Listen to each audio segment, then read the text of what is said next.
শহরের ভিতরে নাই কোনো খেলার জায়গা, যেখানে ফাঁকা থাকে সেখানেই ছেলে মেয়ের বাচ্চাদের খেলাধুলা।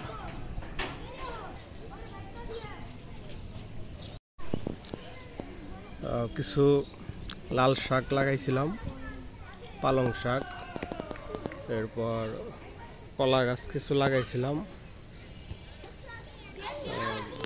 তারপর এই যে পুরাতন খেজুর গাছ।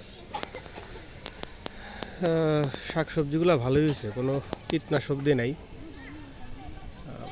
খারাপ হয় নাই, আল্লাহর রহমতে বেশ সুন্দরই হয়েছে। একটা পুকুরও আছে পাশে, অনেক বড়, এখানে ভালোই মাছ আছে দেখছিলাম একবার। আর ওই যে দূরে হাঁস মামারা বসে আছে, শীতের মধ্যে শরীরে রোদ নিতেছে হাঁসগুলা।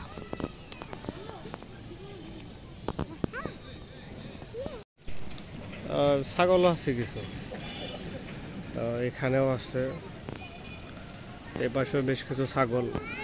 মানে বলতে গেলে শহরে গ্রামীণ জনজীবন বা গ্রামীণ পরিবেশ। বিশাল ধান ক্ষেত শহরের মধ্যে, আবার আধুনিকও হইতেছে। আবার কিছু বিনোদনের ব্যবস্থাও আছে, বাচ্চাদের নিয়ে একটু ঘোরাফেরা করার মতো। ওই যেখানে কি এটা ভূত গ্যালারি, ভূতের বাড়ি। ভূত আদৌ আছে কিটা জানি না, তবে এটা আছে।